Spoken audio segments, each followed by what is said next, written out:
Is Buddhism relevant in today's world, especially in the West?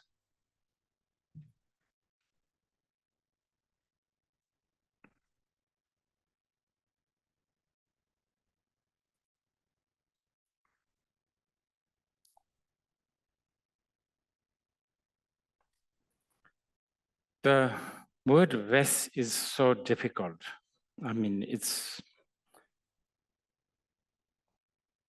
when I meet some of my so-called Eastern people, like Chinese and even Tibetans and Indians, they are much more Westernized than some of you who you think you are Westerner. Really, this is true.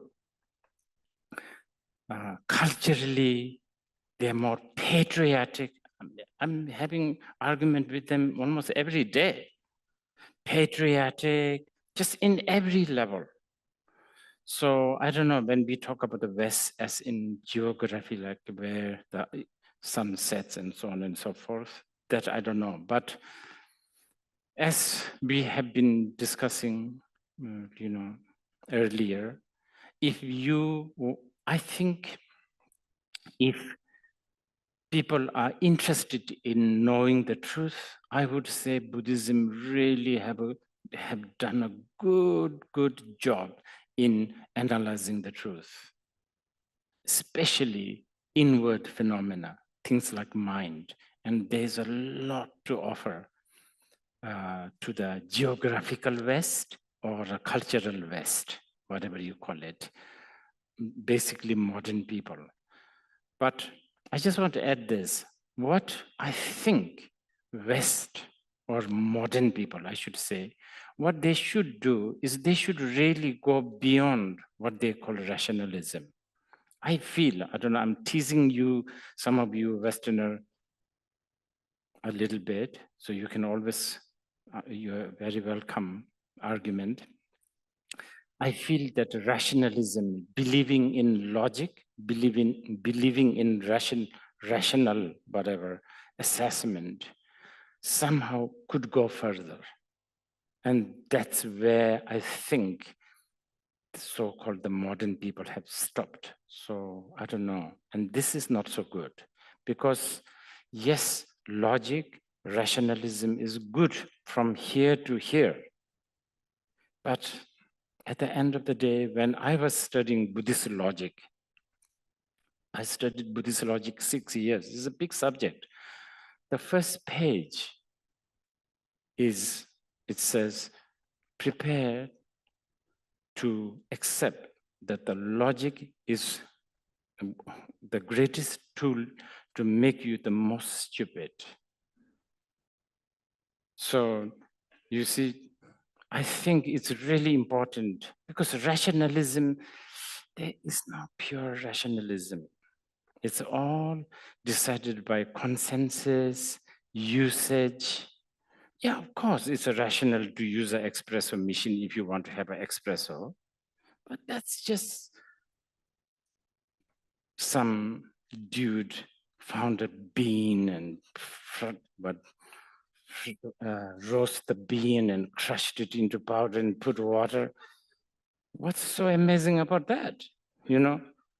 So I think if we could go there, and now I'm talking a little bit like Tantric Buddhism, Tantric Buddhist, I think going beyond rational thinking will probably open the door for some sort of a magical. And this is something, like, I'm sure, especially New Zealand natives, maybe you are, sometimes maybe you are not even aware of it because you are too close.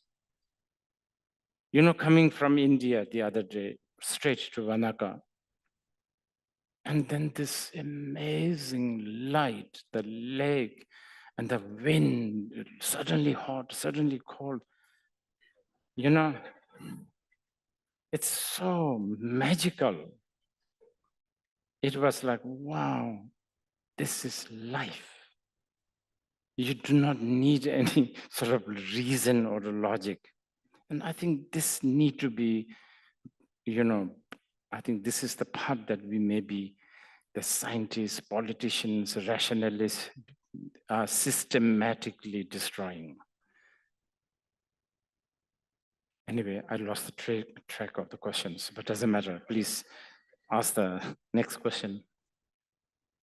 Is the modern progressive or postmodern culture a friend of Buddhism or a threat to it?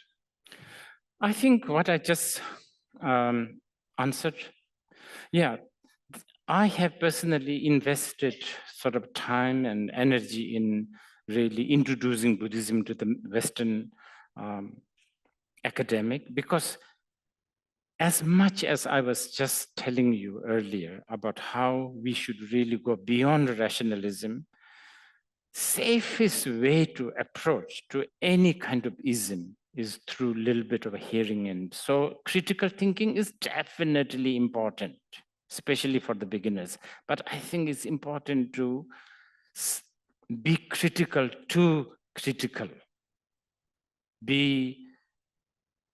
Because otherwise, we just become a blind devotee towards rational critical thinking. But West has the tradition of analyzing, and West really, really try to position themselves as someone who appreciates objective world, right? Which is good intention, but we have to really, really we really have to accept, are we really objective? That's difficult. Buddhists would say, especially there's a school called Chittamata Buddhism, there is no such thing as objective. The moment you assert something, moment you think. So the other day, somebody was asking me, when did the Big Bang, about the Big Bang, when did it start? I was saying when somebody, whoever brought the name Big Bang, that's the time that it started. So, yeah. So I think, okay, put it this way. Yeah, let me share it this way. This is kind of good. I always like this part of Buddhist construction. The Buddhists say that analysis, meditation, practice, all of whatever the Buddhists teach you must always erode itself. So basically what Buddhism is saying is that your most vicious and the final obstacle for your awakening is Buddhism itself. It's like, if you want to go from this end to this end, let's say to go to another shore, you have to take a boat. But once you reach there, you have to hop out, right?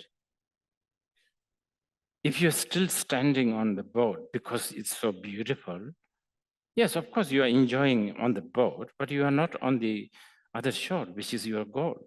So just like that, Buddha himself said, Buddhism, the Dharma should be like a boat. You use it, once you reach there, you discard it. Otherwise, you are a Buddhist, you are not a Buddha. Yeah.